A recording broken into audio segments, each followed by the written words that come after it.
ஒரு பெரிய அரசன் இந்த உலகம் பூராவையும் ஆண்டுகிட்டு இருந்தான்.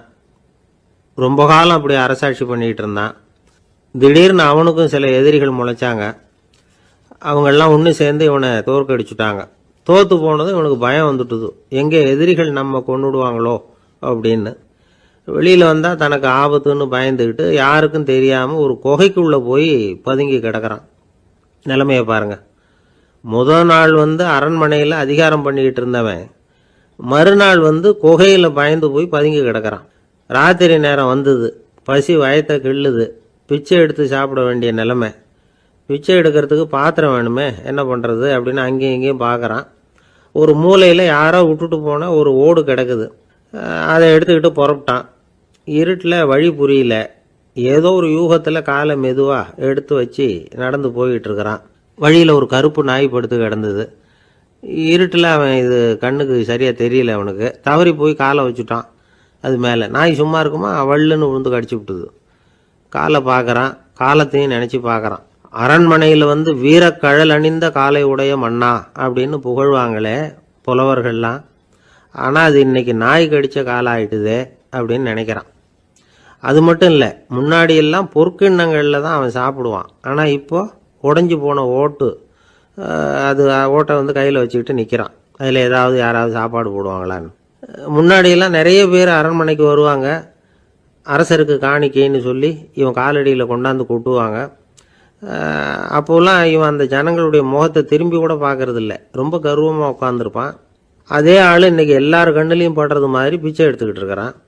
அப்போலாம் காணிக்கைகளை தன்னுடைய கையால் வாங்கிறது தனக்கு கௌரவ குறைச்சல்னு நினச்சி தன்னுடைய வேலைக்காரங்களை விட்டு தான் அதை வாங்க சொல்லுவான். இப்போ பார்த்தீங்கன்னா அவனே தன் கையாலேயே பிச்சை வாங்குறான்.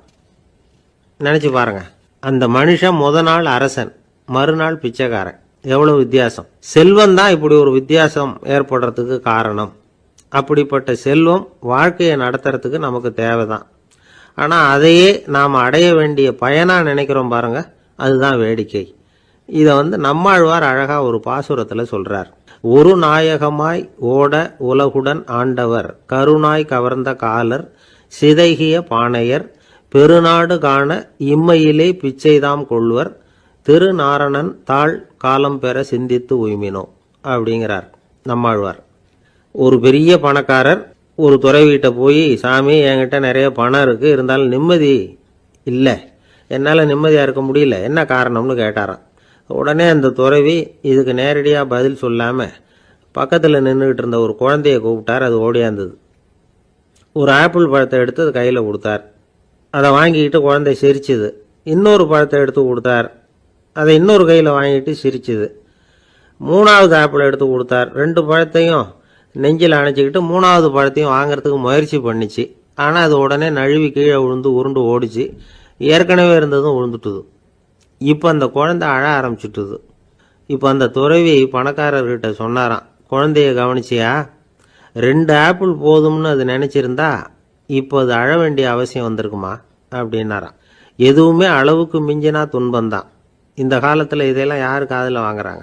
ஒருத்தனை நல்ல வழிக்கு கொண்டு வரணும்னு நினச்சி அவனை கூப்பிட்டு உட்கார வச்சு இந்த கதையை சொல்லிகிட்டு இருந்தாங்க.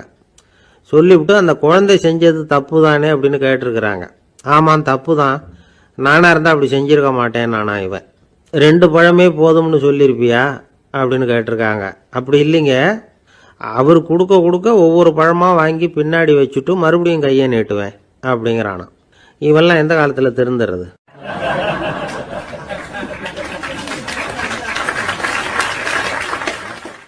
ஒரு பெரிய தத்துவ சிந்தனையாளர் இருந்தார், சுவாங்சு அப்படின்னு பேர். அவருடைய மனைவி ஒரு நாள் திடீர்னு காலமாயிட்டாங்க. ஐயோ பாவம், அவர் ரொம்ப வருத்தப்படுவார், போய் ஆறுதலாக 4 வார்த்தை பேசிவிட்டு வரலாம் அப்படின்னு நினச்சிக்கிட்டு நிறைய பேர் அவரை தேடிட்டு வந்தாங்களாம்.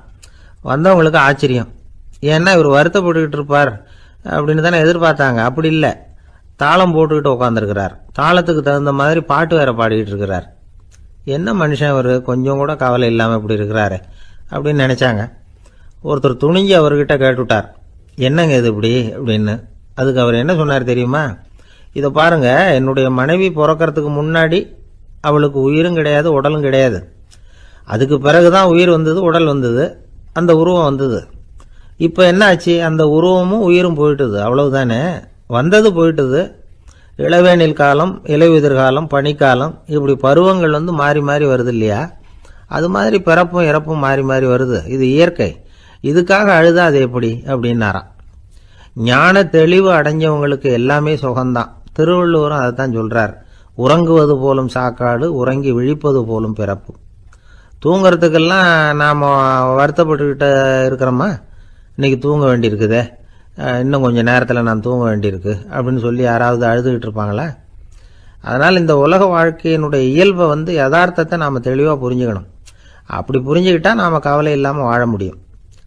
ஒரு வயசான தாத்தா பாட்டி 60 வருஷத்துக்கு முன்னாடி அவங்களுக்கு கல்யாணம் ஆச்சு. ஒன்றாவே வாழ்ந்தாங்க, ஒன்றாவே இறந்து போனாங்க. இப்போ அவங்க 2 பேரும் சொர்க்கத்துக்கு போய் சேர்ந்தாங்க. அங்கே எல்லா வசதியும் இருந்தது. ஒரு பெரிய பங்களாவே இவங்களுக்கு ஒதுக்கி கொடுத்தாங்களாம். இதுக்கு எவ்வளவு வாடகைன்னு கேட்டார் தாத்தா. வாடகையெல்லாம் கிடையாது, இலவசம் அப்படின்னார் அங்கே இருந்தவர். அந்த வீட்டுக்கு பின்னாடி ஒரு பெரிய புல்வெளி இருந்தது. இதில் விளையாட ஏதாவது கட்டணம் உண்டான்னு கேட்டிருக்கார் தாத்தா. அதெல்லாம் ஒன்றும் கிடையாது, பணம்லாம் கட்ட வேண்டியதில்லை அப்படின்னார் அவர். பக்கத்தில் ஹோட்டல் மாதிரி ஒரு பெரிய கட்டடம், உள்ள சாப்பாட்டு மேஜைகள், அது மேலே விதவிதமான பலகாரங்கள். சாப்பாட்டுக்கெல்லாம் எவ்வளவு அப்படின்னு விசாரிச்சாராம் தாத்தா. அதுதான் சொன்னேனே, இங்கே எல்லாமே இலவசம்தான். எது வேணும்னாலும் சாப்பிட்லாம், எவ்வளவு வேணும்னாலும் சாப்பிட்லாம் அப்படின்னாரா. நீங்கள் சொல்கிறீங்க அப்படி, ஆனால் நான் சர்க்கரை சேர்த்துக்கக்கூடாது, உப்பு சேர்த்துக்கக்கூடாது, பாட்டி கையால் எப்பவும் பத்திய சாப்பாடு தான் அப்படின்னாராம் தாத்தா. இதை பாருங்க, இங்கே உங்களுக்கு அந்த கவலையும் வேண்டியதில்லை. இங்கே நீங்கள் ஸ்வீட்டு சாப்பிட்லாம், காரம் சாப்பிட்லாம், உங்களுக்கு எந்த நோயும் வராது அப்படின்னாராம் அங்கே சொர்க்கத்தில் இருந்தவர். இதை கேட்ட உடனே அந்த தாத்தா பக்கத்தில் நின்ன பாட்டியை பார்த்து கத்தினாராம். அடி பாவி, எல்லாத்தையும் கெடுத்துட்டியே, நீ எனக்கு பத்திய சாப்பாடு போடாமல் கண்டதை திங்க விட்டுருந்தா 10 வருஷத்துக்கு முன்னாடியே நான் இங்கே சேர்ந்துருப்பேனே அப்படின்னாராம்.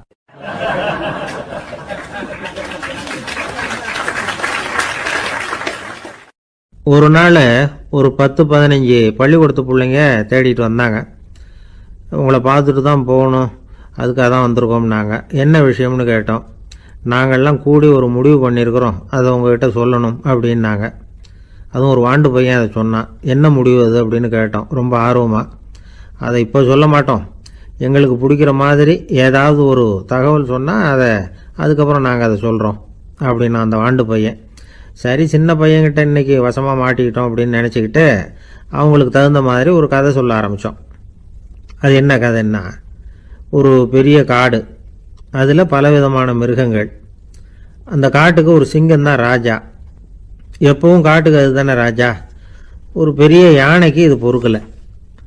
என்ன இது, எப்போ பார்த்தாலும் இங்கே சிங்கத்துக்கே ராஜா பதவி கிடைக்குது, நான்லாம் எவ்வளவு பலசாலியாக இருக்கிறேன், அப்படி இருந்தும் எனக்கு அந்த பதவி கிடைக்கலையே அப்படின்னு தனக்குள்ளே பொறுமிக்கிட்டே இருந்தது.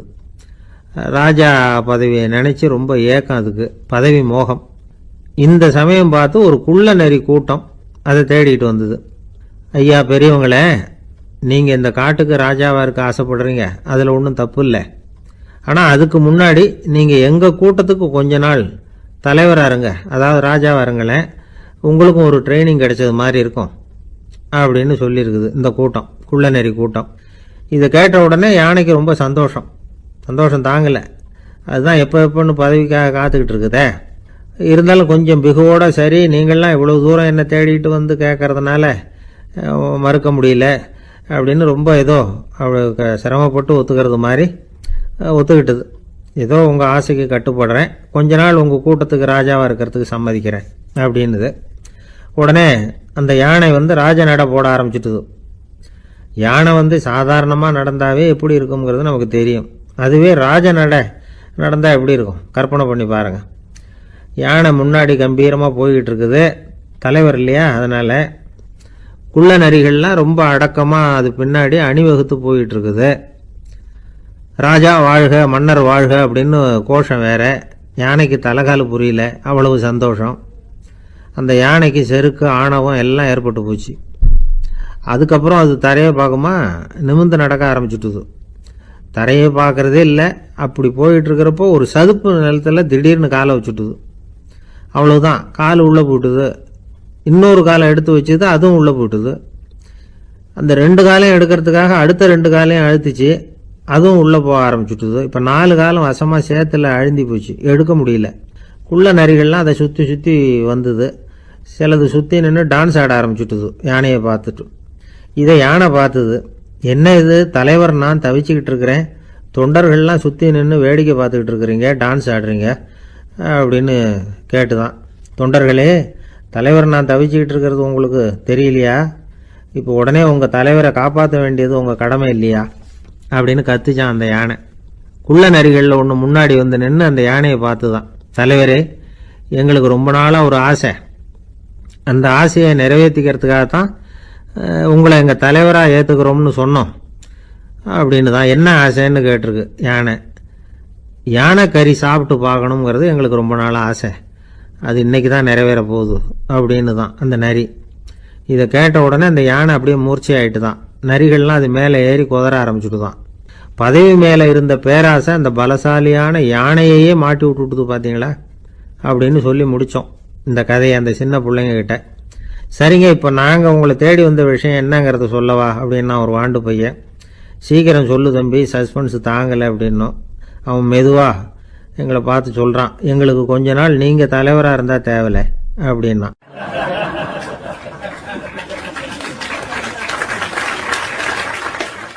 ஒரு காட்டுல ஒரு முனிவர் இருந்தார். ஒரு நாள் அவரை தேடிட்டு 4 பேர் வந்தாங்க. சுவாமி, எங்களுக்கு ரொம்ப நாளா ஒரு சந்தேகம்னாங்க. என்னன்னு கேட்டார். இந்த உலகத்துல எவ்வளவோ காரியங்கள் நடக்குது, எது நியாயம் எது அநியாயம் அப்படின்னு புரிஞ்சுக்க முடியலன்னாங்க. அது யாராலையும் புரிஞ்சுக்க முடியாதுன்னார் முனிவர். வந்தவங்களுக்கு ஆச்சரியமா போச்சு, ஒரு மாதிரியா பார்த்தாங்க. இதை முனிவர் கவனிச்சார். சரி, புறப்படுங்க என்னோடன்னார். எங்கன்னு கேட்டாங்க. இப்போ உங்க 4 பேரையும் ஒரு புஷ்பக விமானத்துல அழைச்சிட்டு போறேன். இந்த உலகத்துல சர்வசாதாரணமா நடக்கக்கூடிய ஒரு காட்சியை உங்களுக்கு காட்ட போறேன். நீங்க பார்க்க போற அந்த காட்சி நியாயமா அநியாயமா அப்படிங்கிறத என்கிட்ட சொல்லணும். நீங்க சரியான பதில் சொன்னா புஷ்பக விமானத்துல தொடர்ந்து பிரயாணம் பண்ணலாம். தவறான பதில் சொன்னா இந்த புஷ்பக விமானம் உங்களை கீழே தள்ளி விட்டுரும் அப்படின்னார். 4 பேருக்கும் பயம்தான், இருந்தாலும் முனிவர் கூப்பிடுறாரு அப்படின்னு சொல்லி புறப்பட்டாங்க. அவங்க எல்லாரும் புறப்பட்டு ஒரு காட்டு வழியா போயிட்டு இருக்கிறாங்க புஷ்பக விமானத்துல. அங்க நடக்கிற ஒரு காட்சியை காட்டுறார் முனிவர். அதோ அங்க பாருங்கன்னார். அந்த விமானத்துல இருந்தபடியே எல்லாரும் கீழே குனிஞ்சு பாக்குறாங்க. அங்க ஒரு தாய் புலி அப்பதான் குட்டி போட்டிருக்கு. குட்டிகளை ஈன்ற உடனே பசிக்கு இறை தேடி அந்த பக்கமா வருது. அதே நேரம் ஒரு தாய் மான், அதுவும் அப்பதான் குட்டி போட்டிருக்கு. அதுவும் இதே மாதிரி குட்டிகளை ஈன்ற உடனே பசிக்கு இறை தேடி அந்த பக்கமா வருது. இப்ப அந்த புலி அந்த மானை அடிச்சு போட்டுடுது. அதுவும் சாப்பிடுது, குட்டிகளுக்கும் கொடுக்குது. இப்போ அந்த புலிக்குட்டிகள் முகத்துல மகிழ்ச்சி, தாயை இழந்த அந்த மான் குட்டிகள் முகத்துல துக்கம். இப்போ அந்த முனிவர் 4 பேர்கிட்டையும் கேட்கிறார், நீங்க இங்க பாத்தீங்களே, இதுல எது நியாயம் எது அநியாயம்? ஒவ்வொருத்தரா சொல்லுங்க. உங்க பதில் சரியில்லைன்னா இந்த விமானம் உங்களை கீழே தள்ளி விட்டுரும், சொல்லுங்க பார்க்கலாம்னார். முதல்ல ஒருத்தன் சொன்னான், அந்த புலி செஞ்சது சரிதாங்க, அது பசிக்கு அதுதான் ஆகாரம், தன்னுடைய பசிக்கு தானே இறை தேடிக்கிட்டுது, அதுல என்ன தப்பு, அவ்வளவுதான், அதனால புலி செஞ்சது நியாயம்தான் அப்படின்னா. அவ்வளவுதான், அந்த விமானம் அவனை அப்படியே கீழே தள்ளி விட்டுட்டுது. அதனால அவன் கொடுத்த பதில் சரியில்லை அப்படிங்கிறது புரிஞ்சு போச்சு. இப்ப 2வது ஆள் சொன்னான், புலி செஞ்சது பாவம், அந்த தாய்மான் என்ன தப்பு பண்ணிச்சு, இப்ப அந்த குட்டிகளுக்கு யாரு ஆதரவு, அதனால புலி செஞ்சது அநியாயம் அப்படின்னா. அவ்வளவுதான், அவனையும் கீழே தள்ளி விட்டுடுது அந்த விமானம். இந்த பதிலும் சரியில்லை அப்படின்னு ஆயிட்டுது. இப்போ 3வது ஆள் வந்தான். முதல்ல 2 பேர் கீழே விழுந்ததை பார்த்துக்கிட்டு இருந்தான். அதனால அவன் சொன்னான், ரெண்டுமே நியாயம்தாங்க, புலி இறை தேடினதும் இயற்கை, அதுக்கு மான் இறையானதும் இயற்கை, அதனால இதுல ஒன்றும் தப்பு இல்லைன்னா. அவ்வளவுதான், அவனையும் அந்த விமானம் கீழே பிடிச்சி தள்ளி விட்டுது.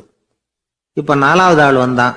முனிவர் கேட்டார், நீயாவது சொல்லுப்பா, இந்த செயல்ல எது நியாயம்னார். அவன் தெளிவா பதில் சொன்னான். அதாவது என்ன சொன்னான்னா, எனக்கு தெரியல அப்படின்னா. அவனை விமானம் கீழே தள்ளல, சௌரியமா அழைச்சிட்டு போட்டுது. இவனும் பிரயாணம் சௌக்கியமா பண்ணானா. ஆக இதுதான் சரியான பதில்ங்கிறத முனிவர் உணர்த்தினார். இந்த கதையிலிருந்து நாம புரிஞ்சுக்க வேண்டியது என்னன்னா, இந்த உலகத்துல எவ்வளவோ காரியங்கள் நடக்குது.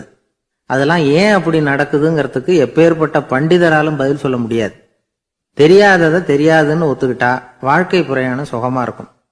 அதனால தேவையில்லாத விஷயங்களை புரிஞ்சுக்கிறதுக்கு நேரத்தை செலவு பண்ணிட்டு இருக்கக்கூடாது. வாழ்க்கையை குழப்பிக்க கூடாது. வாழ்க்கைக்கு தேவையானது என்னவோ அதை மட்டும் புரிஞ்சுக்கிட்டா போதும். இந்த காலத்து ஆள் ஒருத்தன் ஒரு பெரியவரை தேடி வந்தான். ஐயா, ஒரு சந்தேகம்னா. என்ன உன்னுடைய சந்தேகம்னார். பகுத்தறிவுன்னா என்ன, விதின்னா என்ன அப்படின்னு கேட்டான். இதுக்கு அவரு, இப்ப உன்னுடைய வலது கால தூக்குன்னார். தூக்கணும்.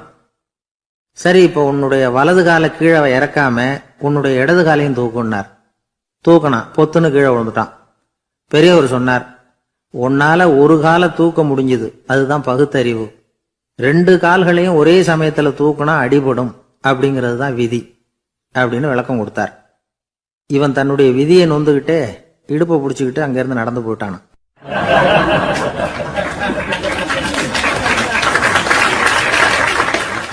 ஒரு ஊர்ல ஒரு கோயில் இருந்தது. ரொம்ப பழைய கோயில். உள்ள போறதுக்கே பயமா இருக்கும். எந்த நேரத்துல இடிஞ்சு விழுந்துருமோ அப்படிங்கிற பயம். அப்படி இருந்ததுனால யாரும் துணிஞ்சு சாமி கும்பிடுறதுக்கு அங்க போறதில்ல. கோயிலுக்கு வர்ற கூட்டம் கொஞ்சம் கொஞ்சமா குறைய ஆரம்பிச்சுட்டுது. கோயில் நிர்வாகிகள் எல்லாரும் கூடி உட்காந்து பேசினாங்க. என்ன பண்ணலாம்னு யோசனை பண்ணாங்க. எந்த இடம் மோசமா இருக்கோ அந்த இடத்த பழுது பார்த்தாங்க. அங்க எங்க வர்ணத்தை பூசி கொஞ்சம் அழகுபடுத்தி பார்த்தாங்க. ஏதோ இந்த ஊர்ல கோயில்னு ஒன்று இருக்கு, அது மக்களுக்கு தெரியணும் அப்படிங்கிறதுக்காகத்தான் இப்படிலாம் பண்ணாங்க. இருந்தாலும் கோவில் இருக்கிற நிலைமை மக்களுக்கு தெரியும். அதனால அங்க வர்றது குறைச்சிக்கிட்டாங்க அவங்க.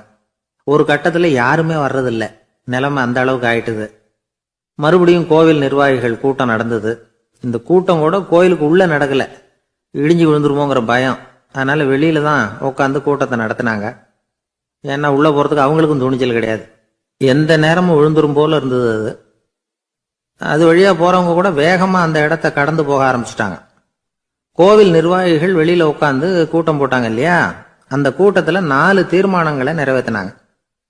அது என்ன 4 தீர்மானம்னா, முதல் தீர்மானம், இந்த கோவிலை இடிப்பது அப்படிங்கிற முடிவை இந்த கமிட்டி மிகவும் வருத்தத்துடன் ஏற்றுக்கொள்ளுகிறது அப்படின்னு நிறைவேற்றினாங்க. இதுக்கு பதிலா இன்னொரு கோவிலை உடனடியாக கட்டி முடிச்சுடணுங்கிறது 2வது தீர்மானம். 3வது தீர்மானம் என்ன தெரியுமா, பழைய கோவிலின் கதவுகள், அதிலிருந்து பிரிச்சு எடுக்கிற செங்கல், இதையே புது கோவில் கட்டுவதற்கு பயன்படுத்தி கொள்ள வேண்டியது. பழைய கோவில் இருந்த மாதிரியே அதே வடிவத்துல புது கோவிலையும் கட்ட வேண்டியது.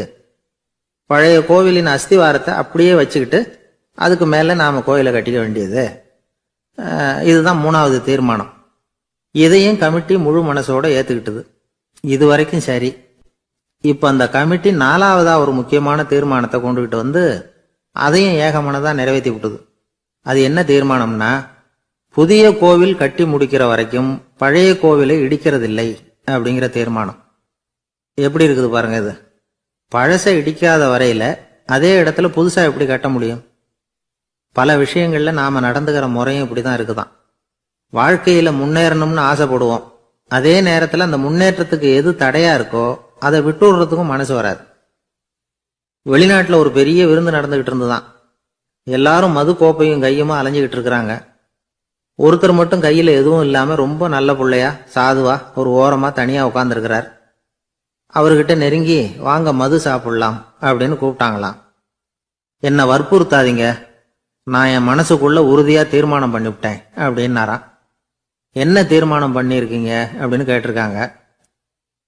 ஏற்கனவே முழு போதையில் இருக்கும் பொழுது மறுபடியும் மது கோப்பையை தொடரதில்லை அப்படின்னு தீர்மானம் பண்ணியிருக்கேன் அப்படின்னாராம்.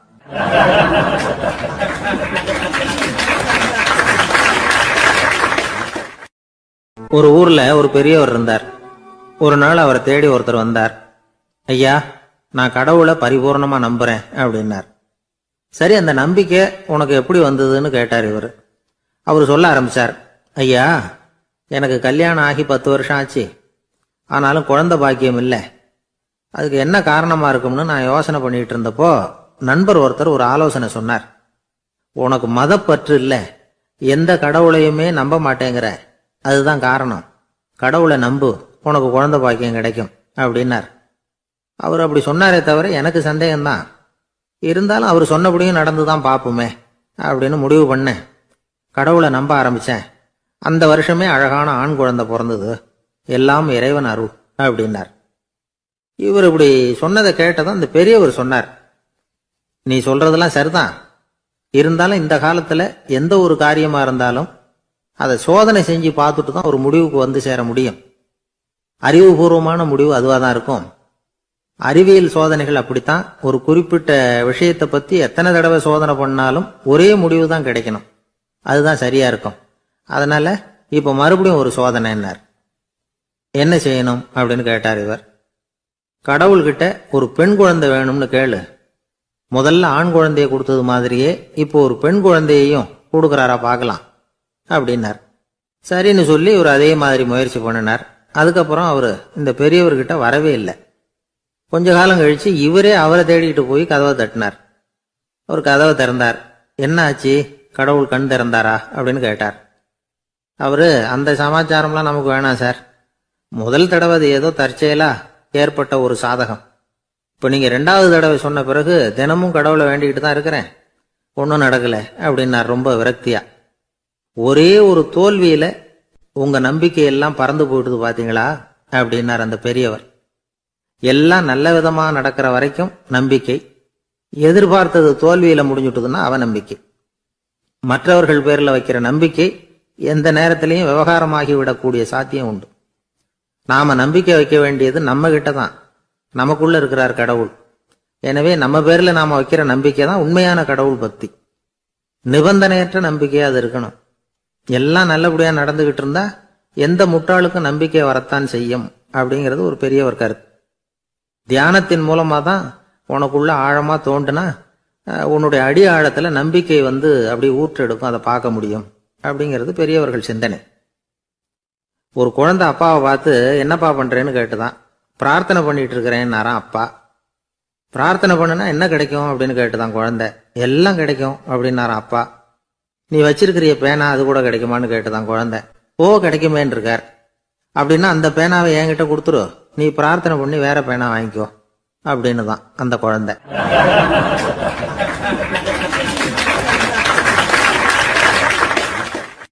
ஒரு ஊர்ல ஒரு குரு இருந்தார், ஜென் குரு. அவரை தேடிட்டு ஒரு மன்னர் வந்தார். வந்தவர் ஜப்பான் மன்னர். தோட்டக்கலையை பத்தி தெரிஞ்சுட்டு போறதுக்காக அவர் வந்தார். எப்படி தோட்டம் அமைக்கிறது அப்படிங்கிறத பத்தி அந்த குரு விவரமா சொல்லி கொடுத்தாரு. 1 நாள் 2 நாள் இல்ல, 3 வருஷம் கத்து கொடுத்தார்.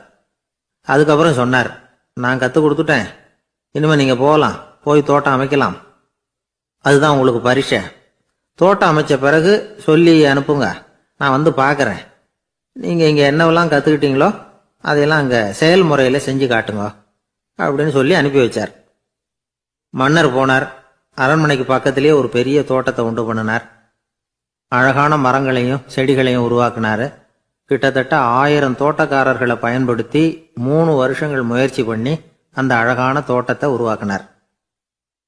குரு கிட்ட இருந்து செய்தி வந்தது, நாளைக்கு வந்து தோட்டத்தை பார்க்கறேன் அப்படின்னு. மன்னர் உடனே சுறுசுறுப்பாயிட்டார். முதல் நாளே தோட்டத்தை சுத்தப்படுத்தினார். ராத்திரி பூரா யாரும் தூங்கல. எல்லாருக்கும் தோட்டத்தை ஒழுங்குபடுத்துற வேலை. அது அந்தந்த இடத்துல ஒழுங்கா இருக்குதா அப்படின்னு சரி பார்த்தாங்க. ஒரு தவறும் இல்லாத வகையில அதை ஒழுங்குபடுத்தினாங்க. மறுநாள் குரு வந்தார், தோட்டத்தை பார்த்தார். அவருக்கு கோபம் வந்துட்டுது. மன்னருக்கு ஆச்சரியம், எப்பவும் சிரிச்சுக்கிட்டே இருக்கிறவர் இப்ப எப்படி இருக்கிறாரே அப்படின்னு. மெதுவா குரு கிட்ட போய், எல்லாம் சரியா தானே இருக்குது அப்படின்னார். எல்லாம் சரிதான், ஆனாலும் எங்கே அந்த பொன்னிற காற்று அப்படின்னார். உதிர்ந்த இலைகள், பொன் மஞ்சள் நிற இலைகள் காற்றில் அப்படி புரண்டு ஓடுவதை நான் பார்க்க முடியவில்லையே அப்படின்னாராம்.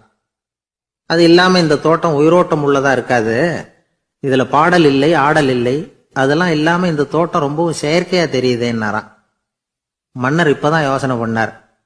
கீழே கிடந்த காஞ்சி போன இலைகள் மட்டும் இல்ல, மரத்துல இருந்த காஞ்சி போன இலைகளையும் அப்புறப்படுத்தி சுத்தமா வச்சிருக்கிறார்.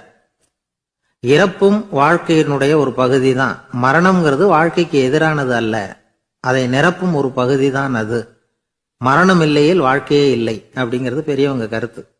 இப்ப அந்த தோட்டம் அழகா தான் இருக்குது, இருந்தாலும் அது ஒரு ஓவியம் மாதிரி உயிர் இல்லாமல் இருக்கு. குரு ஒரு வாளியை கையில எடுத்துக்கிட்டார். தோட்டத்தை விட்டு வெளியில போனார். ஏற்கனவே வீசி எறிந்த அந்த சருகுகளை எல்லாம் அள்ளி கொண்டுட்டு வந்தார். உள்ள எல்லா இடங்கள்லயும் அதை வீசினார். உடனே காத்து அந்த காய்ந்த சருகுகளையும் பழுத்த இலைகளையும் அசைக்க ஆரம்பிச்சுட்டுது. இப்போ அங்க சலசல சத்தம், சங்கீதம், இலைகளின் நடனம், ஓவியம் மாதிரி இருந்த அந்த தோட்டத்துக்கு இப்போ உயிர் வந்துட்டுது. இதுதான் அந்த பொன்னான காற்று அப்படின்னாராம் குரு. மன்னருக்கு புரிஞ்சுது. மிகப்பெரிய ஜென் கேள்வி ஒன்று உண்டு. உம்மான் அப்படிங்கிற ஒரு பெரிய குருவை பார்த்து துறவி ஒருத்தர் கேட்டாராம், இலைகள் எல்லாம் கீழே விழுந்து மரங்கள் மொட்டையாக இருக்கும் பொழுது என்ன நடக்கும்? இதுதான் கேள்வி.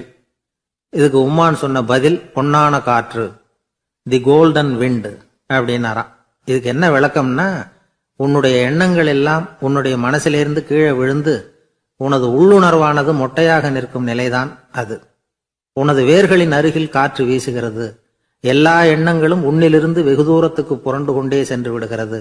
நீ அவற்றை கடந்து விட்டால் நீ அவைகளுக்கெல்லாம் மேலெழுந்து கீழே பார்ப்பவனைப் போல நிற்க ஆரம்பித்து விடுவாய். அதுதான் தியானம் என்பது அப்படின்னு சொல்றாங்க.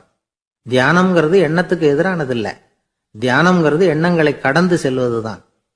அதுக்கப்புறம் நாம பொன்னிற காற்றுல ஆட ஆரம்பிச்சிருவோம். இதுதான் பெரியவர்கள் சொல்றது. என்கிட்ட ஒருத்தர் தோட்டம் அமைக்கணும்னு யோசனை கேட்டு வந்தார். எல்லாம் சொல்லி கொடுத்தேன். செடிகள்லாம் செழிப்பா வளரணும்னா வேர் காயாம பாத்துக்குங்க, தினமும் தண்ணி விடுங்க அப்படின்னு சொல்லி அனுப்பி வச்சேன். ஒரு மாசம் கழிச்சு அவர் தோட்டத்தை பாக்கிறதுக்காக போனேன். போய் பார்த்தா எல்லா செடியும் வாடி கிடக்குது. என்னங்க இப்படி பண்ணிவிட்டீங்கன்னு. நீங்க சொன்னபடிதான் செஞ்சேன்னார். என்ன செஞ்சீங்கன்னு கேட்டேன். வேறு காயாம பார்த்துக்க சொன்னீங்க. தினமும் ஒரு தடவை எல்லா செடியையும் ஒவ்வொன்னா புடுங்கி பார்த்து வேறு காயாம இருக்கா அப்படின்னு பார்த்துட்டு அதுக்கப்புறம் தண்ணி பாய்ச்சனே, அவ்வளவுதான் அப்படின்னார்.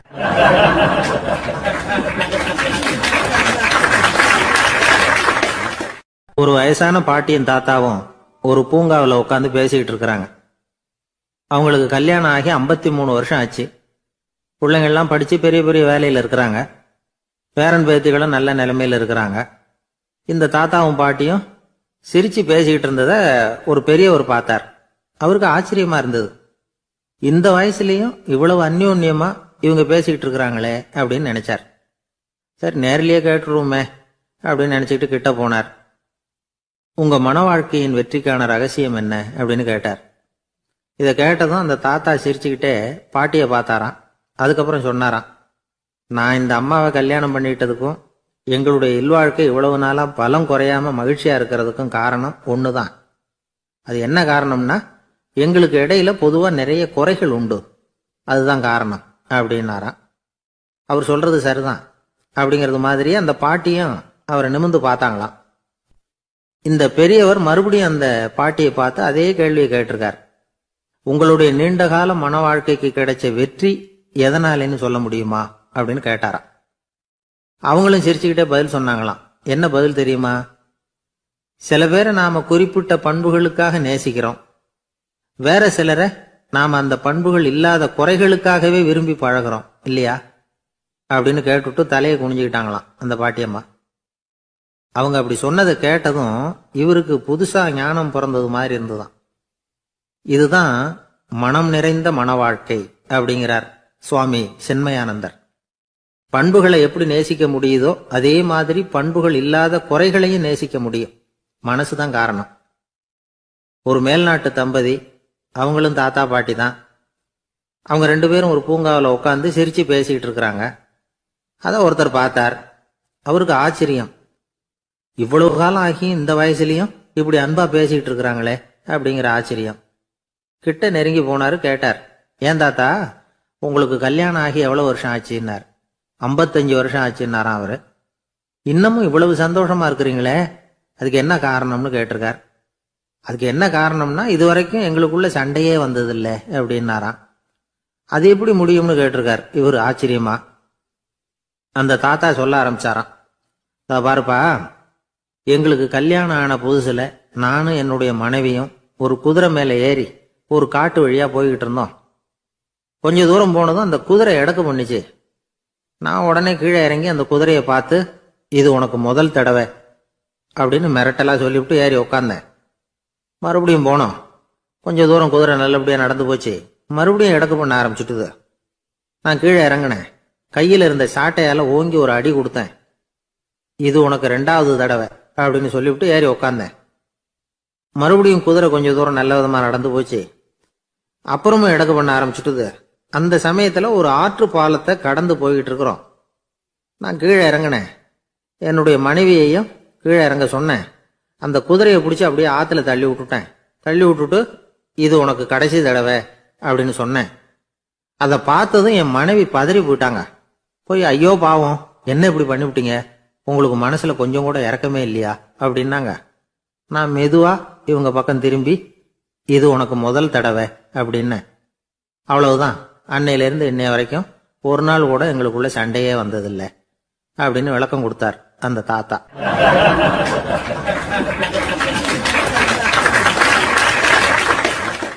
ஒரு ஆளு வேகமா நடந்து போய்கிட்டு இருந்தான். அவன் வேகமா நடக்கிறதுக்கு காரணம் வெயில் காலம், காலில் செருப்பு இல்லை, மணல் பாதை, அதுதான் வேகம். காலில் செருப்பும் இல்லாம கையில குடையும் இல்லாம அந்த ஆளு வெயில்ல நடந்து போய்கிட்டு இருக்கிறான். அந்த சமயத்துல இன்னொருத்தன் குதிரை மேல ஏறி அந்த வழியா வந்துகிட்டு இருக்கிறான். அவன் காலில் செருப்பும் இருந்தது, கையில குடையும் இருந்தது. நடந்து போய்கிட்டு இருந்தவன் அந்த குதிரை ஆசாமியை பார்த்து கேட்டான், ஐயா, நீங்களும் குதிரை மேல உட்காந்துக்கிட்டு போய்கிட்டு இருக்கிறீங்க, அப்படி இருக்கிறப்போ உங்களுக்கு அந்த செருப்பு என்னத்துக்கு, அதை எனக்கு கொடுத்து உதவலாமே அப்படின்னா.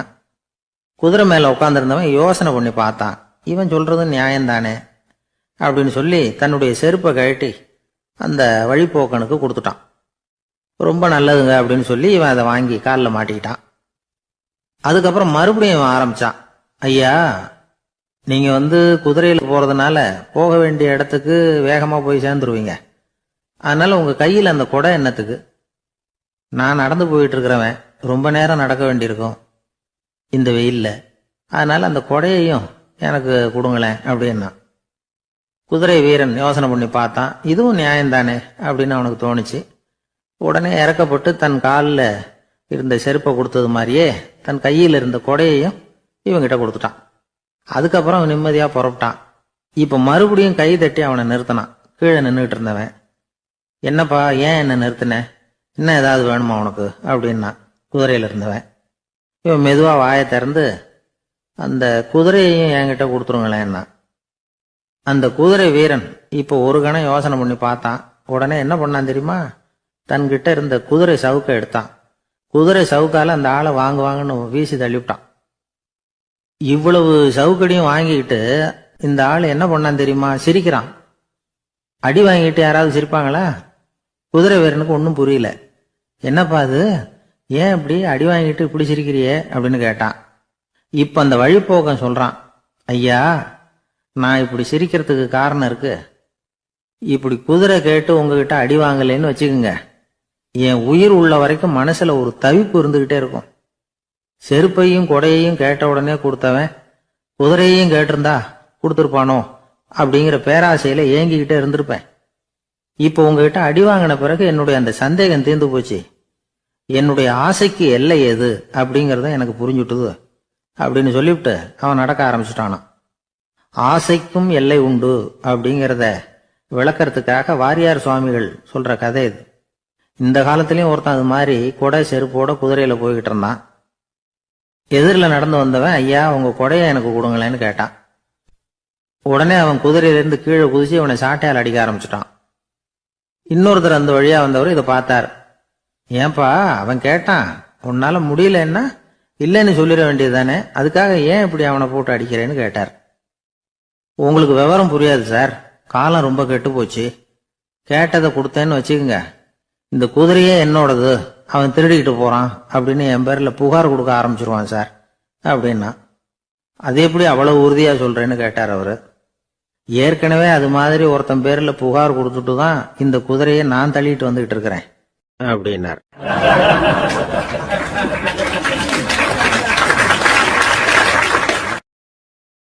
நாட்டுல நல்லவங்க ஒருத்தர் 2 பேர் இருக்கிறதுனால தாங்க மழையே பெய்யுது அப்படின்னு சொல்றது உண்டு. நல்லார் ஒருவர் உளரேல் அவர் பொருட்டு எல்லாருக்கும் பெய்யும் மழை.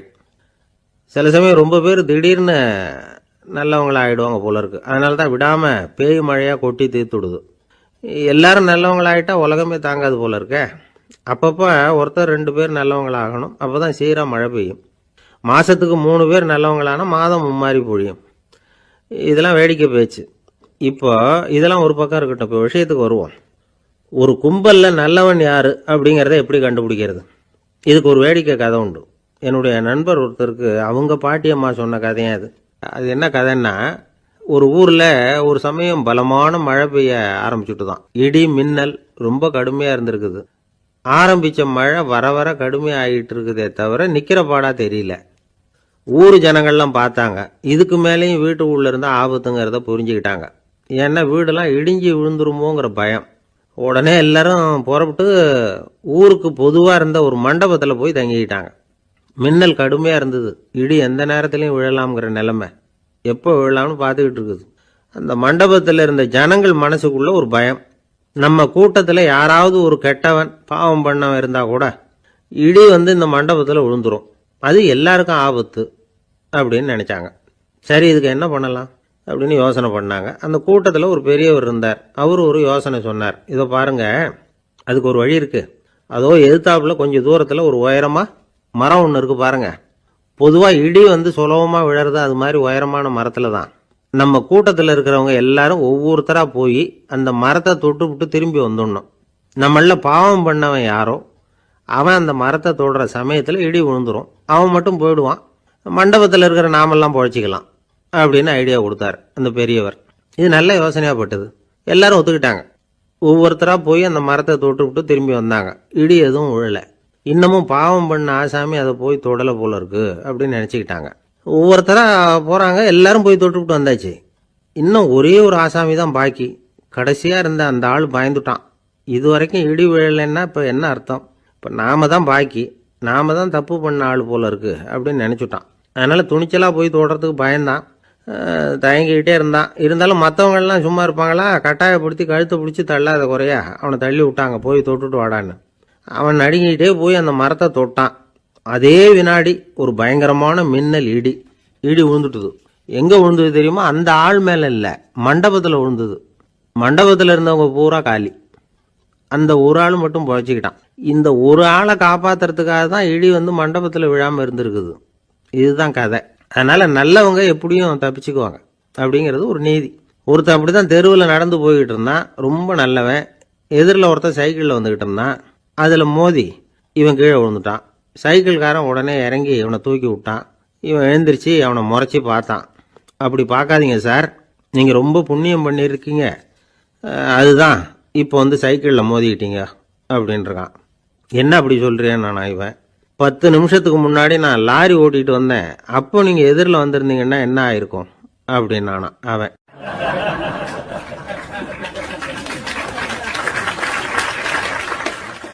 காசியில் இருக்கிற கடவுள் காசி விஸ்வநாதர், அங்கே இருக்கிற தேவி காசி விசாலாட்சி. இவங்க 2 பேரும் ஒரு நாள் பேசிக்கிட்டு இருந்தப்போ கடவுள் சொன்னார், இந்த மனிதர்களை நாம் ரொம்பவும் நம்பிக்கையோடு தான் படைச்சிருக்கிறோம். இருந்தாலும் அவங்களுக்கு தான் நம்பிக்கை இல்லை. எதுலேயும் ஒரு உண்மையான நம்பிக்கை இல்லாமல் வாழ்ந்துக்கிட்டு இருக்கிறாங்க அப்படின்னார். என்ன அப்படி சொல்கிறீங்க? அதோ பாருங்கள், எவ்வளவு பேர் காசியை தேடிட்டு கங்கையில் குளிச்சுக்கிட்டு இருக்கிறாங்க. அவங்களெலாம் நம்பிக்கை இல்லைன்னா இவ்வளவு தூரம் தேடிட்டு இங்கே குளிப்பாங்களா அப்படின்னு நாங்கள் தேவி. சரி, அதை சோதித்து பார்க்கலாம் அப்படின்னு 2 பேரும் முடிவு பண்ணிக்கிட்டாங்க. உடனே ஒரு திட்டம் போட்டாங்க. அது எப்படின்னா, நாம் 2 பேருமே பக்தர்கள் மாதிரி உருவத்தை மாற்றிக்கிட்டு கங்கை கரைக்கு போக வேண்டியது. நான் கங்கையில் இறங்கி குளிக்கிறேன். கொஞ்ச நேரத்தில் சுழலில் மாட்டிக்கிட்டது மாதிரி நடிக்கிறேன். நீ உடனே கரையிலிருந்து சத்தம் போடும், என்னோட வீட்டுக்காரரை யாராவது காப்பாற்றுங்களேன்னு சத்தம் போடும். அதோடு இன்னொன்று சொல்லு, யாராவது ஒரு புண்ணிய ஆத்மா அவர்கிட்ட போய் அவருடைய முடியை பிடிச்சி இழுக்கணும். அப்படி ஒரு சாபம் இருக்குது எங்களுக்கு. புண்ணிய ஆத்மா, அதாவது எந்த பாவமும் செய்யாத இல்லாத ஒருத்தர் தான் அவரை காப்பாற்ற முடியும்.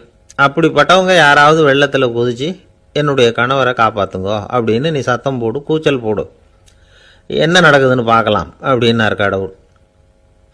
சரின்னு சொல்லி 2 பேருமா சாதாரண பக்தர்கள் மாதிரி கங்கை கரைக்கு சேர்ந்தாங்க. அவர் இறங்கி குளித்தார். திட்டம் போட்டது மாதிரியே சுழலில் மாட்டிக்கிட்டது மாதிரி கத்துனார். கரையில் இருந்த அந்த அம்மா, ஐயோ என் கணவரை காப்பாற்றுங்களேன், யாராவது காப்பாற்றுங்களேன்னு கத்துனாங்க. பல பேர் ஓடி வந்தாங்க. உடனே இவங்க, பாவம் இல்லாத புண்ணிய ஆத்மா ஒருத்தரால் தான் என்னுடைய கணவர் காப்பாற்றப்படணுங்கிறது விதி, அப்படி ஒரு சாபம் இருக்குது, அதனால் புண்ணிய ஆத்மா யாராவது அவர்கிட்ட போய் அவர் முடியை பிடிச்சி தூக்குனா அவரை காப்பாற்றி கொள்ளலாம் அப்படின்னாங்க. இவங்க இப்படி சொன்னதும் எல்லாரும் திகைச்சு போய் நின்றுட்டாங்க. ஒவ்வொருத்தருக்கும் அவங்க செஞ்ச பாவம்லாம் ஒவ்வொன்றா ஞாபகத்துக்கு வர ஆரம்பிச்சுட்டுது. சரி, இதுக்கு நாம லாயக்கு இல்லை அப்படின்னு சொல்லி ஒதுங்கி போக ஆரம்பிச்சிட்டாங்க எல்லாம். இந்த சமயத்தில் யாரோ ஒருத்தர் வேகமாக ஓடி வந்தார். ஆற்றுல குதிச்சார். அவர்கிட்ட போனார், முடியை பிடிச்சார், தூக்குனார், அவரை காப்பாற்றி கரைக்கு கொண்டுட்டு வந்துட்டார். அப்படி காப்பாற்றின அந்த ஆளை இவங்க 2 பேரும் தனியாக கூப்பிட்டுக்கிட்டு ஒரு மண்டபத்துக்கு வந்துட்டாங்க. வந்து விசாரிக்கிறாங்க. நீ யாரப்பா அப்படின்னு கேட்குறாங்க. ஏதும் தெரியாத மாதிரி.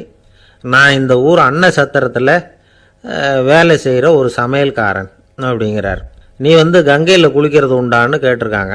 நான் இந்த ஊர்லேயே தான் இருக்கிறேன், இருந்தாலும் தினமும் கங்கையில் குளிக்கிறது இல்லை, எப்போவாவது ஒரு நாள் அங்கே குளிப்பேன் அப்படின்னார்.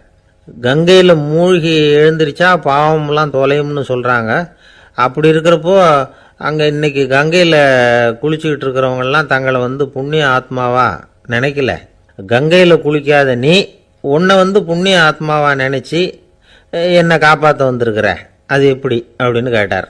அதுக்கு அந்த ஆள் சொல்கிறான், கங்கையில் குதிச்சதுக்கு அப்புறம் தானே உங்களை காப்பாற்ற போகிறோம். அப்படி குதிக்கும் பொழுது என்னுடைய பாவம்லாம் போயிருக்கும்ல, நான் புண்ணிய ஆத்மாவாக ஆயிருப்பேனே, அதனால தான் துணிஞ்சு வந்து உங்களை காப்பாற்றினேன் அப்படின்னா. கடவுளும் தேவியும் அவனுக்கு வந்து காட்சி கொடுத்தாங்களாம். இப்படி ஒரு கதை உண்டு. அதாவது கங்கையில் குளிச்சுக்கிட்டு இருக்கிறவங்களுக்கே தங்களுடைய பாவம் போகுங்கிற நம்பிக்கை பரிபூர்ணமாக இல்லை. குளிக்காத ஒருத்தனுக்கு அந்த நம்பிக்கை இருந்தது. அதனால் அவனால் கடவுளை பார்க்க முடிஞ்சது. கடவுளை வந்து நாமளும் பார்க்க முடியுமா முடியாதா அப்படிங்கிற குழப்பம்லாம் நமக்கு வேண்டியதில்லை. நம்பிக்கையோடு வாழணுங்கிற உண்மையை மட்டும் இந்த கதையிலேருந்து புரிஞ்சுக்கிட்டா போதும். ஏன்னா இந்த கதையை கேட்டுட்டு ஒரு நண்பன் குதர்க்கமாக ஒரு கேள்வி கேட்டான். ஏன் சார், கங்கையில் குளித்தா பாவம் போயிடும்னு சொல்கிறீங்களே, நான் எனக்கு வேண்டாத ஒருத்தனை அழைச்சிட்டு போய் கங்கையிலேயே தள்ளி விட்டுட்டு அதுக்கப்புறம் அங்கேயே முழுக்க போட்டுட்டு நான் செஞ்ச பாவத்தை வந்து அதுலேயே கழுவி விட்டுட்டு மறுபடியும் உங்ககிட்ட வந்துடுறேன்னு வச்சுக்கோங்க, நீங்கள் என்னை வந்து புண்ணிய ஆத்மான்னு ஏற்றுக்குவீங்களா அப்படிங்கிறான். ஆள் கொஞ்சம் ஆசைந்தான், நம்மளே அங்கே அழைச்சிட்டு போனாலும் போயிடுவான். வாழ்க்கையில் சில சந்தர்ப்பங்களில் நாம் வந்து சில அவமானங்களை சந்திச்சே தீர வேண்டியிருக்கு. என்ன பண்ணுறது, காலம் அப்படி. அவமானப்படுறவங்க உடனே அடங்கி போயிடுறது தான் உலக வழக்கம். அவமானப்பட்டால் உடனே சீறி எழறவங்களும் உண்டு. ஆனால் அதையே ஒரு சவாலாக எடுத்துக்கிட்டு முன்னுக்கு வர்றவங்களும் சில பேர் இருக்கிறாங்க. அவங்க ரொம்ப அபூர்வம். இன்றைக்கி மனோதத்துவ நிபுணர்கள்லாம் என்ன சொல்கிறாங்க தெரியுமா, அவமானப்பட்டுட்டா உடனே அடங்கி போயிடக்கூடாதான், அதையே ஒரு சவாலாக எடுத்துக்கிட்டு மனசில் ஒரு வைராக்கியத்தோடு முயற்சி பண்ணினா வாழ்க்கையில் எல்லாரும் முன்னேறலாமா. அவமானங்கிறத நாம் வந்து வைராக்கியமாக மாற்றிக்கணும், அதுதான் வெற்றிக்கு வழி. ராமர் வந்து இந்த பூமியில் பிறந்ததே ஒரு வைராக்கியத்தினால தான் சார் அப்படின்னார் ஒருத்தர். எப்படிங்க அது அப்படின்னு கேட்டேன். அவர் சொன்னார், தசரதருக்கு ராமர் வந்து குழந்தையா வந்து பிறக்கணும், அப்போ தான் இங்கே இருக்கிற கஷ்டங்கள்லாம் நீங்கும் அப்படின்னு சர்வ லோகமும் எதிர்பார்த்துக்கிட்டு இருக்குது. ஆனால் அவர் எப்போ வந்து பிறப்பார் அப்படின்னு யாருக்கும் தெரியல. அந்த காரியம் சீக்கிரம் நடக்கணுமே, அதுக்கு என்ன பண்ணுறது. நாரதர் வந்தார் ஒரு நாள் தசரதரை தேடி. தசரதா, உனக்கு ஒரு செய்தி தெரியுமான்னு ஆரம்பித்தார். அவர் எப்பவும் இப்படித்தானே ஆரம்பிக்கிறது வழக்கம். என்ன விஷயம்னு கேட்டார் தசரதர். தசரதா, நீ அடிக்கடி உன்னோட தேரில் ஏறிக்கிட்டு தேவலோகத்துக்கு போகிற, அங்கே போகிற வர்ற எல்லாம் பண்ணிகிட்ருக்க, எல்லாம் சரி. தேவலோகத்துலேயும் உன்னை நல்லபடியாக தான் வரவேற்கிறாங்க. தேவேந்திரன் உன்னை பிரியமாக அழைச்சிட்டு போய் தன்னுடைய அரியாசனத்திலேயே தனக்கு பக்கத்திலேயே உட்கார வைக்கிறான். நீயும் சந்தோஷமாக உட்காந்து பேசிவிட்டு வந்துடுற. ஆனால் நீ இங்கே வந்ததுக்கு அப்புறம் அங்கே என்ன நடக்குது தெரியுமா உனக்கு அப்படின்னாரான் நாரதர். என்ன நடக்குது எனக்கு ஒன்றும் தெரியலையே அப்படின்னாரான் தசரதர். நாரதர்கிட்ட வந்து கிட்டத்தில் வந்து கேட்டிருக்கார், கொஞ்சம் சொல்லுங்கள் என்னது அப்படின்னு. அவர் நெருங்கி வந்தாராம் நாரதரும். மெதுவாக அவர் காதோட காதாக சொன்னாராம். அதாவது நம்ம பாஷையில் சொல்லப்போனால் பற்ற வைக்கிறார். நீ அங்கே தேவேந்திரங்கிட்ட உட்காந்து பேசிவிட்டு வந்த பிறகு நீ அங்கே உட்காந்துருந்த அரியாசனத்தை தண்ணி ஊற்றி கழுவி சுத்தப்படுத்துகிறாங்க. நீ என்ன அந்த அளவுக்கு சுத்தம் இல்லாத ஆளா, தினம் குளிக்காமையாக இருக்கிற அப்படின்னாராம். தசரதருக்கு இது ரொம்ப அவமானமாக போயிட்டுது. அப்படியே செய்கிறாங்க அப்படின்னாராம். ஆமாம், நீ வேணும்னா நான் சொல்கிறது உண்மையா இல்லையா அப்படின்னு சோதனை பண்ணி பார்த்துக்கோ அப்படின்னாரான் நாரதர். உடனே தசரதர் இதுக்காகவே புறப்பட்டு தேவலோகம் போனார். அங்கே வழக்கம் போலவே இவரை கூப்பிட்டு உட்கார வச்சு பேசிக்கிட்டு இருந்தான் தேவேந்திரன். கொஞ்ச நேரம் பேசிக்கிட்டு இருந்துட்டு சரி நான் கிளம்புறேன்னு புறப்பட்டார். சரி, அவனும் வாசல் வரைக்கும் வந்து வழி அனுப்பி வச்சுட்டு உள்ளே போயிட்டான். தசரதர் வெளியில் கொஞ்ச நேரம் மறைஞ்சி இருந்துட்டு மெதுவாக உள்ளே எட்டி பார்த்தார் என்ன நடக்குதுன்னு. நாரதர் சொன்னது உண்மைதான். தசரதர் உட்கார்ந்துருந்த ஆசனத்தை அங்கே 2 தேவர்கள் கழுவி சுத்தப்படுத்திக்கிட்டு இருக்கிறாங்க. தசரதரால் இதை தாங்கிக்க முடியல. அவருக்கு ரொம்ப அவமானமாக போச்சு. நேராக கிடுகிடுன்னு தேவேந்திரங்கிட்டே போனார். நான் உட்காந்துருந்த இருக்கையே சுத்தம் பண்ணுறியே, நான் என்ன அந்த அளவுக்கு பாவியா அப்படின்னு கேட்டார். ரொம்ப கோபமாக கேட்டார். தசரதரே, மனுஷனுக்கு 3 கடன்கள் உண்டு. தேவ கடன், ரிஷி கடன், பித்ரு கடன். இதை தீர்க்காதவன் பாவியாகிறான். இதில் மகனை பெறுவதால் தான் பித்ரு கடன் தீரும். உனக்கு மகன் கிடையாது, அதனால் நீ பாவியாகிற. பாவி உட்கார்ந்துருந்த இடம்ங்கிறதுனால அதை சுத்தம் செய்ய வேண்டியது எங்கள் கடமை அப்படின்னு நானும் தேவேந்திரன். இந்த இடத்துல தசரதருக்கு ஏற்பட்ட அவமானம் ஒரு வைராக்கியமாக மாறிச்சு. தேவேந்திரனே கேட்டுக்கோ, ஒரு மகனை பெற்ற பிறகு தான் இந்த சபையில் மறுபடியும் அடி எடுத்து வைப்பேன் அப்படின்னு சொல்லிவிட்டு போயிட்டாராம். போய் புத்திர காமேஷ்டி யாகம் பண்ணார். புத்திரர்கள் பிறந்தார்கள். இந்த கதையில் உள்ள கருத்து என்னன்னா, தேவேந்திரன் தசரதரை அப்படி அவமானப்படுத்தலைன்னா அவருக்கு இப்படி ஒரு வைராக்கியம் பிறந்திருக்குமா யோசிச்சு பார்க்கணும். நமக்கு ஏற்படுகிற சில அவமானங்களையும் வைராக்கியமாக மாற்றிக்குவோம். அப்படி மாற்றிக்கிட்டோம்னா வாழ்க்கையில் வந்து முன்னேறலாம். நம்ம ஆளுங்க சில பேர் அவமானத்தை வந்து வைராக்கியமாக மாற்றிக்கிறது எப்படி தெரியுமா? நம்மகிட்ட ஒரு பையன் சொன்னான், எங்கள் அப்பா என்னை எல்லாருக்கும் முன்னாடி வச்சு திட்டிவிட்டார், பொறுப்பு இல்லாமல் ஊர் சுற்றுறேன்னு சொல்லி அவமானப்படுத்தி விட்டார். இனிமேல் நீ என் முகத்திலேயே முழிக்காதரா போடான்னு வேற சொல்லிவிட்டார். எனக்கு ரோஷம் வந்துட்டுது. அந்த அவமானத்தை வைராக்கியமாக மாற்றிக்கிட்டேன்.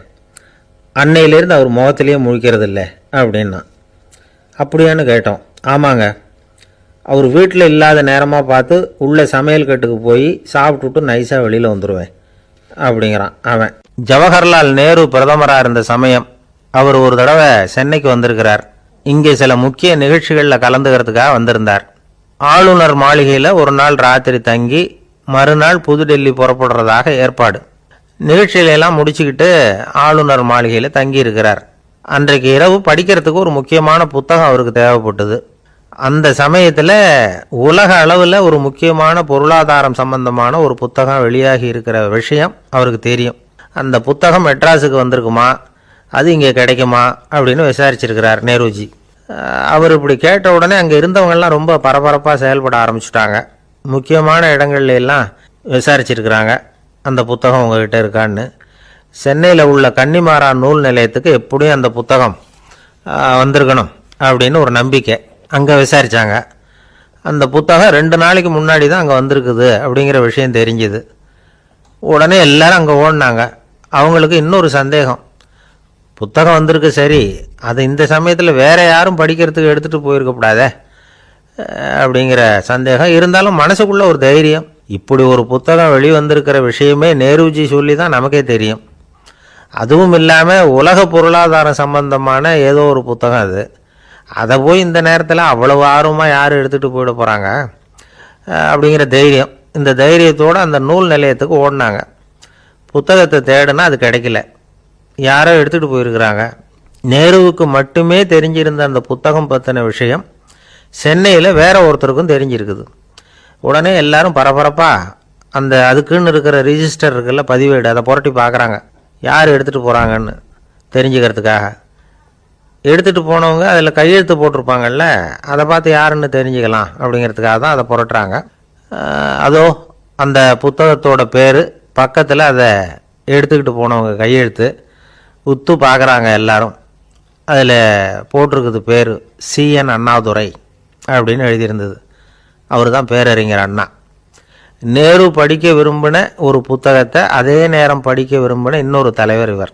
படிக்கிறதுல அவருக்கு இருந்த ஆர்வத்தை நாம் தெரிஞ்சுக்கணும்னா அதுக்கு எவ்வளவோ சம்பவங்கள் இருக்குது. கடைசி காலத்தில் அவர் அடையாறு மருத்துவமனையில் படுத்திருக்கிறார்.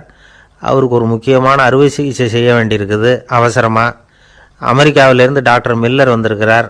அவர்கிட்ட கேட்குறார், டாக்டர், நாளைக்கே அறுவை சிகிச்சை செய்ய போறீங்களா அப்படின்னு. ஆமாங்கிறார் டாக்டர் மில்லர். நாளைக்கு மறுநாள் செஞ்சுக்கிறேனே அப்படின்னாரான் அண்ணா. ஏன் ஏதாவது நாள் பார்க்குறீங்களான்னு கேட்டிருக்கார். இல்லை, ஒரு புத்தகத்தை படிச்சுக்கிட்டு இருக்கிறேன், அதை நாளைக்குள்ளே முடிச்சிருவேன், அதுக்கப்புறம் நான் இறந்தாலும் கவலை இல்லை அப்படின்னாரான் இவர். அவர் தான் அறிஞர் அண்ணா. சங்ககால நூல்கள்லேருந்து சமீபத்தில் வந்த நூல்கள் வரைக்கும் எல்லாம் அவர் படிச்சிருக்கிறார். ஒரு திருமண விழாவில் அவர் பேசும்பொழுது சொன்ன விஷயம் இது.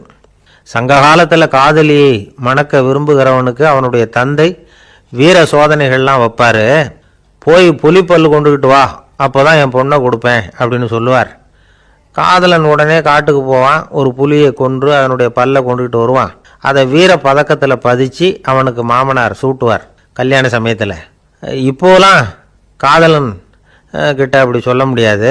இப்போலாம் காதலன் கிட்ட காட்டுக்கு போய் புலிப்பல் கொண்டுக்கிட்டு வான்னு யாராவது சொன்னால் புலி தான் மாப்பிள்ளையாக வந்து சேரும் அப்படின்னார். ஒரு கடைக்கு போனேன், 5 ரூபா பணத்தை எடுத்து கொடுத்தேன். ஒரு தினசரி பத்திரிகையை கேட்டேன். அவர் உடனே அங்கே அடுக்கி வச்சிருந்த பத்திரிகையில் ஒன்று எடுத்து என் கையில் கொடுத்தார். வாங்கிக்கிட்டேன். மீதி பணத்தை எடுத்தார். அதையும் என் கையில் கொடுக்கணும்ல, கொடுக்கல. எதிரில் இருந்த பலகையில் வச்சு எடுத்துக்க சொன்னார். எப்பவும் அவர் அப்படி தான் பண்ணுவார். நானும் எடுத்துக்கிட்டு வந்துடுவேன். இவர் ஏன் இப்படி பண்ணுறாருங்கிறது எனக்கு ரொம்ப நாளாக ஒரு சந்தேகம். ஒரு நாள் அவர்கிட்டயே இதை கேட்டுவிட்டேன். ஏங்க, நீங்கள் உங்கள் கடைக்கு வந்து பொருள்கள் வாங்குறவங்களுக்கு நீங்கள் பாக்கி சில்லறையை கொடுக்குறப்போ பலகையில் வச்சு விட்றீங்க, கையில் கொடுக்க மாட்டேங்கிறீங்களே, ஏன் அப்படின்னு கேட்டேன். காசை கையில் கொடுத்தா நம்மக்கிட்ட இருக்கிற லட்சுமி போயிடுவா சார் அப்படின்னார். அதாவது பணம் செலவாயிடும் அப்படின்னு அர்த்தமா. இன்னொரு நண்பர், அவர் ஒரு நாள் வழக்கத்துக்கு மாறாக ரொம்ப சோகமாக உட்காந்துருக்கிறார். ஏங்க என்னாச்சு, ஏன் இப்படி கப்பலே கவிழ்ந்தது மாதிரி உட்காந்துருக்குறீங்க அப்படின்னு கேட்டேன். கப்பலே கவிழ்ந்திருந்தா கூட நான் இப்படி கவலைப்பட மாட்டேன் சார், வேற ஒன்று நடந்து போச்சுன்னார். என்னன்னு கேட்டேன். என் உச்சந்தலையில் பல்லி ஒன்று விழுந்துட்டுதுன்னார். அதுக்காகவா இப்படி அப்படின்னு ஆச்சரியப்பட்டேன். ஆமாங்க, பல்லி உச்சந்தலையில் விழுந்தால் பலன் என்னன்னு பஞ்சாங்கத்தில் பார்த்தேன், மரணம்னு போட்டிருக்கு அப்படின்னு சொல்லிவிட்டு அவர் தொடர்ந்து கவலைப்பட ஆரம்பிச்சிட்டார். இப்படியும் ஒருத்தர், என் கூட வேலை பார்க்குற ஒருத்தர் எப்படி தெரியுமா, தினமும் வலது காலை வச்சு தான் ஆஃபீஸுக்கு உள்ளே நுழைவார். என்னைக்காவது தவறுதலாக இடது காலை வச்சு உள்ளே வந்துட்டார்னா அன்னைக்கு பூரா மனசு சங்கடப்படுவார். எந்த வேலையும் சரியாக ஓடாது.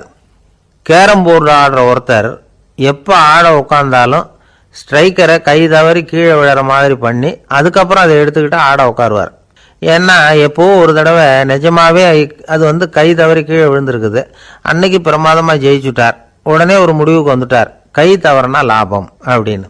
அதுக்கப்புறம் அதையே பழக்கமாக்கிக்கிட்டார். பூனை குறுக்க போனால் சகனம் சரியில்லைன்னு நினைக்கிறவங்க உண்டு. ஆனால் ஒருத்தர் எப்படி தெரியுமா, அவர் வெளியில் கிளம்புற சமயம் பக்கத்து வீட்டு ரேடியோவில் மியாவ் மியாவ் பூனை குட்டின்னு பாட்டு சத்தம் கேட்டால் கூட போதும், சகனம் சரியில்லைன்னு பிரயாணத்தை கேன்சல் பண்ணிவிடுவார். இப்போ இவ்வளவு எதுக்கு சொல்கிறோம்னா, அளவுக்கு மீறின சகுன நம்பிக்கைகள் இருக்கு பாருங்க, இதோட பயமும் சேர்ந்துக்கிட்டதுன்னு வச்சுக்கோங்க, இது ஒருத்தருடைய மனநிலையை பாதிச்சிடும். இது வந்து உளவியல் நிபுணர்கள் சொல்கிற கருத்து. வாழ்க்கையே தடுமாற வச்சிரும். பாதுகாப்பு இல்லாத உணர்வு, ஒரு விதமான டிப்ரெஷன் மனநிலை, இதெல்லாம் தான் இதுக்கு காரணமாக அமையலாம். ஒரு காலத்தில் பிரஷ்யா அப்படின்னு ஒரு தேசம் இருந்தது. இப்போ ஜெர்மனி இருக்குல்ல, இதோட பெரும்பகுதி ஒரு காலத்தில் பிரஷ்யாங்கிற பேரில் இருந்தது. அப்போ அதுக்கு அரசராக இருந்தவர் மகா ஃப்ரெடரிக், அதாவது ஃப்ரெடரிக் தி கிரேட் அப்படின்னு சொல்லுவாங்க. அந்த ராஜாவுக்கு ஒரு சந்தேகம், நாம் பல வகையான வரிகளை விதித்து வசூல் பண்ணுறோம், அப்படி பண்ணி வருமானம் குறைஞ்சிக்கிட்டே போகுதே, இதுக்கு என்ன காரணமாக இருக்கும்? இதுதான் அவருக்கு ஏற்பட்ட சந்தேகம். ஒரு சமயம் அந்த அரசர் தம்முடைய அமைச்சர்களையும் பிரபுக்களையும் தளபதிகளையும் கூப்பிட்டு ஒரு விருந்து வச்சார். விருந்து முடிஞ்சதும் அவங்கள பார்த்து இந்த சந்தேகத்தை கேட்டார். வரிகள் அதிகமாக விதித்து வருமானம் குறையறதுக்கு என்ன காரணம் அப்படின்னு கேட்டார். பல பேருக்கு இதுக்கு சரியாக பதில் சொல்ல தெரியல. அனுபவசாலியான ஒரு தளபதி எழுந்திருச்சார். அரசே, அது எப்படிங்கிறத இப்போ உங்களுக்கு காட்டுறேன்னார். உடனே ஒரு பெரிய பனிக்கட்டி ஒன்றை தன்னுடைய கையில் எடுத்தார். அதை அப்படியும் எப்படியும் திருப்பி பார்த்தார். அப்புறம் அடுத்தவர்கிட்ட கொடுத்தார். அவரும் அதை அப்படியும் இப்படியும் திருப்பி பார்த்துட்டு அடுத்தபடியாக இருந்தவர்கிட்ட கொடுத்தார். இப்படியே இதை ஒவ்வொருத்தராக பார்த்துட்டு ஒவ்வொரு கையாக மாறி கடைசியில் மன்னர் கைக்கு போய் சேர்ந்தது. மன்னர் கைக்கு அந்த பனிக்கட்டி போய் சேர்ந்தப்போ அது கொஞ்சம் கொஞ்சமாக உருகி ஒரு பட்டாணி கடலை சைஸுக்கு ஆயிட்டுது. மன்னர் யோசனை பண்ணார், வரி அதிகமாக போட்டாலும் வந்து சேர்றது குறைவாக இருக்கிறதுக்கு என்ன காரணம் அப்படிங்கிறது அவருக்கு புரிஞ்சு போச்சு. காலம்தான் மாறிட்டு இருக்கே தவிர இந்த கையூட்டு வாங்குற பழக்கம் மாறினதாக தெரியல. இன்னொரு ராஜா இருந்தார். அவர் தன்னுடைய ராஜாங்கத்தில் லஞ்ச ஊழலே சுத்தமாக இருக்கக்கூடாது அப்படின்னு நினச்சார். அவர்கிட்ட பல்வேறு துறைகளுக்கும் பொறுப்பாக இருந்த பல பேரும் ரொம்ப சுத்தமாகவும் நேர்மையாகவும் இருந்தாங்க. ஒரே ஒருத்தர் மட்டும் எல்லார்கிட்டையும் லஞ்சம் வாங்கிட்டே இருந்தார். அவரை வேறு வேறு துறைகளுக்கு மாற்றி பார்த்தாரு. அந்த ராஜா என்னென்னமோ பண்ணி பார்க்குறாரு. எந்த வேலையை கொடுத்தாலும் அதுலேயும் லஞ்சம் வாங்கிறதுக்கு ஒரு வழியை உண்டு பண்ணிக்குவார் அந்த ஆள். ராஜாவுக்கு இது ஒரு பெரிய தலைவலியாக போட்டுது. இவர் என்ன பண்ணுறது, இவருக்கு என்ன வேலையை கொடுக்கறது, கொஞ்சம் கூட லஞ்சம் வாங்கிறதுக்கு சான்ஸே இல்லாத ஒரு வேலையை கொடுக்கணும் அப்படின்னு திட்டம் போட்டார். ஒரு நாள் அவருக்கு அந்த உத்தரவும் போட்டுட்டார். அதாவது அவருக்கு என்ன வேலைன்னா, கடற்கரையில் தான் அவருக்கு ஆஃபீஸ், அங்கேயே இருந்துக்க வேண்டியது. தினமும் எத்தனை கடல் அலை கரையில் வந்து மோதுது அப்படிங்கிறத கணக்கெடுத்து ராஜாவுக்கு தெரிவிக்க வேண்டியது. இதுதான் அவருக்கு வேலை. பேசாமல் அலையை எண்ணிட்டு உட்காந்துருக்கிட்டோம், அப்போவாவது அவர் லஞ்சம் வாங்குகிற சந்தர்ப்பம் இல்லாமல் போயிடும் அவருக்கு அப்படின்னு நினச்சார் ராஜா. இந்த ஆள் கடற்கரைக்கு போய் டியூட்டியில் ஜாயின் பண்ணிக்கிட்டார். ஒரே மாதத்தில் அங்கே சொந்தமாக ஒரு பிரம்மாண்டமான மாளிகை கட்டி விட்டார். ராஜாவுக்கு இது பெரிய ஆச்சரியமாக போச்சு. அலையை என்ற வேலையில் அந்த ஆள் எப்படி பணம் சம்பாதிச்சார் அப்படின்னு விசாரித்து பார்த்தார் அக்கம் பக்கத்தில். அந்த ஆள் என்ன பண்ணியிருக்கிறாருன்னா, கடற்கரையில் போய் பொறுப்பை ஏற்றுக்கிட்ட உடனே அங்கே இருந்த மீனவர்கள்கிட்ட எல்லாம் இந்த கரையில் வந்து ஒரு நாளில் வந்து மோதுற அலைகள் எத்தனை அப்படின்னு கேட்டிருக்காரு. அது எப்படிங்க தெரியும்னு இருக்காங்க அவங்க. தினமும் அந்த எண்ணிக்கை தெரியணும். நம்ம ராஜாவுக்கு தினமும் அறிக்கை அனுப்பணும், டெய்லி ரிப்போர்ட்டு. தவறுனா நீங்கள் இந்த கடலில் போய் மீன் பிடிக்கிறதுக்கு ராஜாவோட அனுமதி கிடைக்காது அப்படின்ட்டுருக்காரு. உடனே மீனவர்களும் பயந்து போட்டாங்க. கடலுக்கு போகிறதுக்கு அனுமதி இல்லைன்னா பட்டினி கிடக்கிறது மாதிரி ஆகிடுமே. மெதுவாக அந்த ஆளுகிட்ட போனாங்க, காதோட காதாக சொன்னாங்க, ஐயா எங்களால் வந்து கடல் அலையை வந்து எண்ண முடியாது, தினமும் எங்களால் முடிஞ்சதை உங்களுக்கு பணமாக கொடுத்துட்றோம், நீங்கள் தான் ராஜா கிட்ட சிபாரிசு பண்ணி நாங்கள் தொடர்ந்து மீன் பிடிக்கிறதுக்கு அனுமதி வாங்கி கொடுக்கணும் அப்படின்னு வேண்டிக்கிட்டாங்க. பணம் தினமும் வந்து சேர ஆரம்பிச்சுட்டுது. பதவியில் மற்ற பதவியோட இந்த பதவி எவ்வளவோ மேல் அப்படின்னு நினச்சிட்டான் அந்த ஆள். அது மட்டும் இல்லை, தயவு பண்ணி என்னை இந்த இடத்த விட்டு மாற்றி விடாதீங்க சார் அப்படின்னு வேற கேட்க ஆரம்பிச்சிட்டானா. எனக்கு இது மட்டும்தான் சார் தெரியும், இதை தவிர வேற எதுவும் தெரியாது அப்படின்னு சொல்லிக்கிட்டே காலம் தள்ளுறவங்க ரொம்ப பேர். அவங்கெல்லாம் கஷ்டப்பட வேண்டியிருக்கும். ஒருத்தர் தன்னுடைய தொழிலில் ரொம்ப கெட்டிக்காரராக இருக்கலாம், அதுக்காக எப்பவும் அதே ஞாபகத்தில் இருந்துக்கிட்டு உலகியல் அறிவு இல்லாமல் இருந்துடக்கூடாது, அது ஆபத்து. இதுக்காக நம்ம தாத்தா பாட்டிலாம் ஒரு கதை சொல்லுவாங்களே, கேள்விப்பட்டிருக்கீங்களா? ஒரு சமயம் ஒரு 4 பேர் சேர்ந்து வெளியூருக்கு பிரயாணம் போனாங்களாம். அந்த 4 பேர் எப்படி தெரியுமா? ஒருத்தர் வந்து வேதாந்தி, இன்னொருத்தர் சங்கீத வித்வான், 3வது ஆள் வைத்தியர், 4வது ஆள் ஜோசியர். இவங்க 4 பேரும் நண்பர்கள். அதனால் சேர்ந்து புறப்பட்டாங்க. வழியில் ஒரு ஊரில் தங்கினாங்க. இருட்டி போச்சு. அதனால் இன்றைக்கி ராத்திரி இங்கேயே தங்கி இருந்துட்டு நாளைக்கு புறப்படலாம் அப்படின்னு தீர்மானம் பண்ணாங்க. சாப்பாட்டுக்கு என்ன பண்ணுறது? அங்கேயே கடத்தெருவுக்கு போய் சாமான்லாம் வாங்கியாந்து சமைச்சு சாப்பிட்லாம்னு முடிவு பண்ணாங்க. 4 பேர் இருக்கிறதுனால ஆளுக்கு ஒரு காரியமாக செய்யலாம் அப்படின்னு வேலையை பிரிச்சுக்கிட்டாங்க. வைத்தியர் வந்து கரிகாய் வாங்க போனார், வேதாந்தி வந்து எண்ணெய் வாங்க போனார், ஜோசியர் வந்து பலசரக்கு வாங்க போனார், சங்கீத வித்வானுக்கு சமைக்கிற வேலை. எல்லாம் சரி, ஆனால் நடந்தது என்ன தெரியுமா? கடைத்தெருவுக்கு காய்கறி வாங்க போனார்ல வைத்தியர், அங்கே போய் மார்க்கெட்டில் பார்த்தார். ஒவ்வொரு கறிகாயாக எடுத்து பார்த்தார். இது பித்தம், உடம்புக்கு ஒத்துக்காது, இது வாயு, உடம்புக்கு ஒத்துக்காது அப்படின்னு ஒவ்வொன்றா தள்ளினார். கடைசியில் ஒன்றுமே தேரல, வெறுங்கையோடு திரும்பி வந்துக்கிட்டு இருக்கிறார். எண்ணெய் வாங்க போனார் வேதாந்தி, அவர் ஒரு தொன்னையில் எண்ணெயை வாங்கினார். பேசாமல் அதை எடுத்துகிட்டு வர வேண்டியது தானே, முடியல. அவருடைய வேதாந்த மூளை சிந்திக்க ஆரம்பிச்சுட்டுது. இந்த தொன்னைக்கு எண்ணெய் ஆதாரமா அல்லது எண்ணெய்க்கு தொன்னை ஆதாரமா அப்படிங்கிற ஆராய்ச்சியில் இறங்கினார். என்னாச்சு தெரியுமா? அப்படி கவுத்து பார்த்தார். வாங்கின எண்ணெய் பூராவையும் வழியில் கொட்டிவிட்டு வெறும் தொன்னையோடு வந்து சேர்ந்தார். பலசரக்கு வாங்க போனார் ஜோசியர், அவர் ஒரு வழியில் பார்த்தாரு. வழியில் வந்தவங்களெல்லாம் அங்கங்கே ஒரு மரத்தடியில் உட்கார வச்சு அவங்களுக்கெல்லாம் ஆர்வம் சொல்ல ஆரம்பிச்சிட்டார். அப்படி ஒவ்வொருத்தராக சொல்லி முடிச்சுட்டு கடத்தருக்கு போய் சேர்ந்தார். இவர் அங்கே போய் சேர்றதுக்குள்ளே ரொம்ப நேரம் ஆகிட்டுது. கடையெல்லாம் பூட்டிவிட்டு போயிட்டாங்க. என்ன செய்யறது? அவரும் வெறுங்கையோட திரும்பி வந்து சேர்ந்தார். சரி, இவங்க கதை தான் இப்படி ஆச்சு. அங்கே சமைக்கிறதுக்காக உட்காந்துருந்தார் சங்கீத வித்வான், அவர் கதை என்னாச்சு தெரியுமா? அங்கே அவர் அடுப்பை பற்ற வச்சு ஒலையை கொதிக்க வச்சார். அதாவது ஒரு பானையில் தண்ணியை ஊற்றி அடுப்பில் வச்சார். அது கொதிக்க ஆரம்பிச்சுது. தண்ணி கொதிக்கிற சத்தம் இருக்குதுல்ல, அது இவருக்கு தாளம் போடுறது மாதிரி இருந்தது. ஒரே குஷி, பாட ஆரம்பிச்சுட்டார். பாடிக்கிட்டே உற்சாகமாக கையில் இருந்த கரண்டியால் அந்த பானையில் தட்டினார்.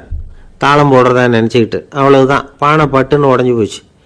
தலையில் கையை வச்சுக்கிட்டு அவரும் உட்காந்துட்டார். எந்த தொழில் தெரிஞ்சாலும் சரி, அதை புத்திசாலித்தனமாக பயன்படுத்த தெரியலன்னா ஆபத்து தான். அதுக்காக தான் இந்த கதை. ஒரு பஸ்ஸு டிரைவர் ரொம்ப கெட்டிக்காரரு. பஸ்ஸை ரொம்ப திறமையாக ஆபத்து இல்லாமல் ஓட்டினதுக்காக பரிசுலாம் வாங்கினவர். அவரே ஒரு படகு ஓட்டுறதுக்காக அழைச்சிட்டு போயிருக்கிறாங்க, மோட்டார் படகு. அதையும் ரொம்ப திறமையாக தான் ஓட்டிகிட்டு போயிருக்கிறாரு. நடுக்கடலில் போனது படகு நின்று போச்சு. மோட்டாரில் ஏதோ கோளாறு. என்ன செய்யலாம் அப்படின்னு அந்த டிரைவரை கேட்டிருக்கிறாங்க படகுல இருந்தவங்கெல்லாம். அப்போ அவர் சொன்னாராம், கவலைப்படாதீங்க, ஒன்றும் பிரச்சனை இல்லை, எல்லாரும் கொஞ்சம் கீழே இறங்கி பின்னாடி தள்ளுங்க, மோட்டார் ஸ்டார்ட் ஆகிடும் அப்படின்னாராம். ஒரு ஊரில் ஒரு இளைஞன் இருந்தான். ஒரு நாள் அவன் ஒரு குருவை தேடிக்கிட்டு புறப்பட்டான். ஊரை விட்டு வெளியில் போனான். போகிற வழியில் ஒரு காடு. அந்த காட்டில் ஒரு மரத்தடியில் ஒரு பெரியவர் உட்காந்துருக்கிறார். அமைதியாக மௌனமாக அவர் அமர்ந்திருக்கிறார். இந்த பெரியவரை விசாரிக்கலாம், குருவை தேடி கண்டுபிடிக்கிறதுக்கு இவர் ஏதாவது ஒரு வழி சொல்லி கொடுப்பார் அப்படின்னு நினச்சிக்கிட்டு அவரை நெருங்கினான். ஐயா, எனக்கு ஒரு குரு தேவை, எங்கே கிடைப்பார், அவரை எப்படி அடையாளம் கண்டுபிடிக்கிறது, அதை பற்றி ஏதாவது விவரம் சொன்னீங்கன்னா நான் கண்டுபிடிச்சிக்குவேன் அப்படின்ட்டுருக்கான். பெரியவர் நிமிர்ந்து பார்த்தார். தம்பி, அது ரொம்ப சுலபம். அவர் வயசானவராக இருப்பார், என்னை விட சுமார் 30 வயசு அதிகமாக இருக்கும். அவர் ஒரு மரத்தடியில் தான் உட்காந்துருப்பார் அப்படின்ட்டுருக்கான். சரிங்க பெரியவரே, அது என்ன மாதிரியான மரம், எப்படி இருக்கும் அப்படின்னு கேட்டிருக்கான். பெரியவர் அந்த விவரங்களையும் சொல்லியிருக்கிறாரு. அது மட்டும் இல்லை, சந்திக்கிற நாள், நேரம், வினாடி முதற்கொண்டு எல்லா விவரங்களையும் துல்லியமாக சொன்னாராம். இவ்வளவு விவரங்களை இவரால் எப்படி சொல்ல முடியுது அப்படின்னு இவனுக்கு ஆச்சரியம். இருந்தாலும் அந்த பெரியவர் கடைசியாக ஒரு விவரம் சொன்னார். அது என்ன தெரியுமா, எப்படியும் நீ அவரை சந்திக்கிறதுக்கு ஒரு 30 வருஷம் ஆகும் அப்படின்னு சொல்லிவிட்டாராம். ரொம்ப நன்றிங்க பெரியவரே அப்படின்னு சொல்லிவிட்டு அந்த இளைஞன் புறப்பட்டுருக்கான். இப்போ அவனுக்கு குரு பற்றின விவரம் எல்லாம் கிடைச்சிட்டுது, சந்திக்கிற நேரமும் தெரிஞ்சுட்டுது. ஆனால் 30 வருஷம் அவரை தேடி அலைய வேண்டியிருக்குமே. அவன் தேட ஆரம்பித்தான். காடு மலை எல்லாம் சுற்றி அலைஞ்சான். பல வருஷங்கள் தேடினான், அழுத்து போயிட்டான். கடைசியில் அவனுக்கும் வயசாயிட்டுது. கடைசியில் தன்னுடைய சொந்த ஊருக்கே திரும்பி போய்கிட்டு இருந்தான். அங்கே ஒரு மரத்தடியில் அவன் தேடிக்கிட்டு இருந்த குருநாதர் கிடைச்சார். யார் அவருன்னா, 30 வருஷத்துக்கு முன்னாடி வழி சொல்லி கொடுத்தாருல அதே பெரியவர். அவருக்கு இப்போ 30 வயசு அதிகமாக இருந்தது. அதே மரம், அன்னைக்கு பெரியவர் சொன்ன அடையாளம் இப்போ பொருத்தமாக இருந்தது. இப்போ அந்த பெரியவர் சொன்னார், சரியாக வந்து சேர்ந்துட்டேன், வா, உனக்காக தான் நான் இவ்வளவு காலமும் காத்துக்கிட்டு இருந்தேன் அப்படின்னாராம். என்ன சொல்கிறீங்கன்றிருக்கான். 30 வருஷத்துக்கு முன்னாடி என்கிட்ட வந்தியே, அப்போவே என் காலம் வந்து முடிஞ்சு போயிருந்தது.